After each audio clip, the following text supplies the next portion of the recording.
Assalamualaikum warahmatullahi wabarakatuh. Kenalkan, saya Abdul Hadi Anwar. Saya dan ini akan membahas yakni tentang hukum warisan dalam Islam, di mana materi ini terdapat pada buku fikih kelas 11 semester 2, tepatnya pada bab terakhir.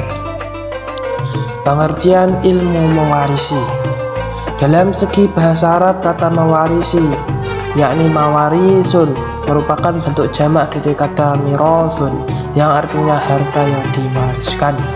Adapun makna istilahnya adalah ilmu tentang pembagian harta peninggalan setelah seorang meninggal dunia.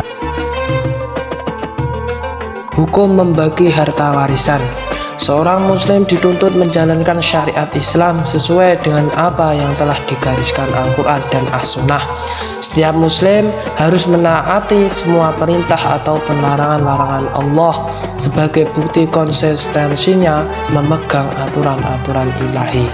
Demikian halnya saat syariat Islam mengatur hal-hal yang terkait dengan pembagian harta waris, seorang muslim harus meresponnya dengan baik dan mematuhi aturan tersebut. Hukum mempelajari ilmu mewaris. Para ulama berpendapat bahwa mempelajari dan mengajarkan ilmu mewaris adalah fardu kifayah.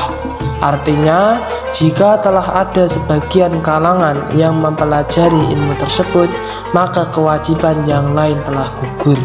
Akan tetapi, jika dalam satu daerah atau wilayah tak ada seorang pun yang mau mendalami ilmu warisan, maka semua penduduk wilayah tersebut menanggung dosa.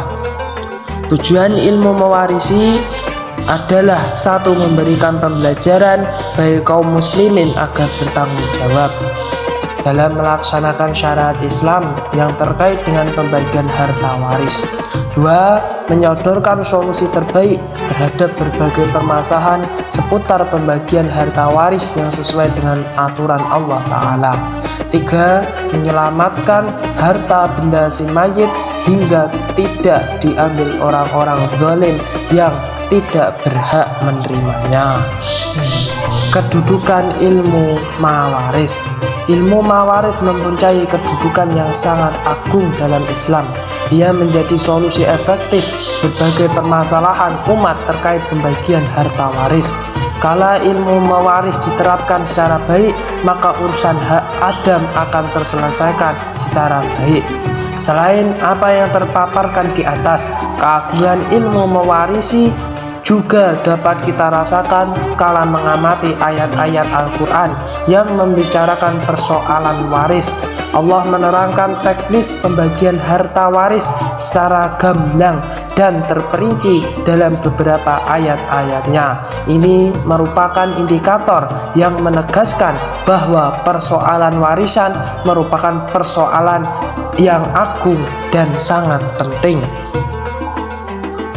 Yang kedua, yakni sebab-sebab seorang mendapatkan warisan. Dalam kajian fikih Islam, hal yang menyebabkan seseorang mendapatkan warisan ada 4, yaitu sebab nasab atau hubungan keluarga.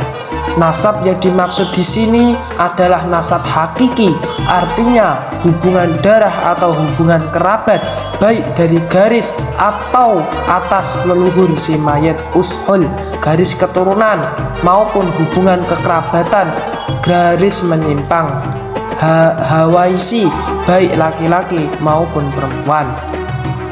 Misalnya, seorang anak akan memperoleh harta warisan dari bapaknya dan sebaliknya, atau seorang akan memperoleh harta warisan dari saudaranya. Selanjutnya, yakni sebab pernikahan yang sah. Yang dimaksud dengan pernikahan yang sah adalah berkumpulnya suami istri dalam ikatan pernikahan yang sah. Dari keduanya inilah muncullah istilah-istilah baru dalam ilmu mewaris, seperti zawil furud asobah dan furud muqorabah. Selanjutnya, sebab walak atau sebab jalan memerdekakan budak. Seseorang yang memerdekakan hamba sahaya berhak mendapatkan warisan dari hamba sahaya tersebut kala ia meninggal dunia. Yang selanjutnya yakni sebab kesamaan agama. Ketika seorang muslim meninggal sedangkan ia tidak memiliki ahli waris, baik ahli waris karena sebab nasab, nikah ataupun walak memerdekakan budak, maka harta warisan dipasrahkan kepada Baitul Mal untuk maslahat umat Islam. Yang ketiga yaitu hal-hal yang menyebabkan seseorang tidak mendapatkan harta waris. Dalam kajian ilmu faraid, hal-hal yang menyebabkan seseorang tidak mendapatkan harta warisan yakni dalam pembahasan maul atau penghalang warisan, yakni adalah pembunuhan. Orang yang membunuh salah satu anggota keluarganya, maka ia tidak berhak mendapatkan harta warisan dari yang terbunuh. Selanjutnya adalah budak. Seseorang yang berstatus sebagai budak tidak berhak mendapatkan harta warisan dari tuannya. Demikian juga sebaliknya, tuannya tidak berhak mendapatkan warisan dari budaknya karena ia memang orang yang tidak mempunyai hak milik sama sekali. Yang selanjutnya adalah orang murtad. Murtad artinya keluar dari agama Islam. Orang murtad tidak berhak mendapatkan warisan dari keluarganya yang beragama Islam. Demikian juga sebaliknya. Selanjutnya adalah perbedaan agama. Orang Islam tidak dapat mewarisi harta warisan orang kafir meskipun masih kerabat keluarganya. Demikian juga sebaliknya. Dalil syar'i terkait hal ini adalah hadis yang telah kita pelajari bahwa seorang muslim tidak akan menerima warisan orang kafir, sebagaimana juga orang kafir tidak akan menerima warisan orang muslim. Yang keempat, ahli waris yang tidak bisa gugur haknya. Sebagaimana maklum adanya dalam pembagian harta waris, terkadang ada ahli waris yang terhalang mendapatkan harta warisannya karena sebab tertentu, dan sebagian lain ada juga yang tidak mendapatkan harta warisan karena terhalang oleh ahli warisnya.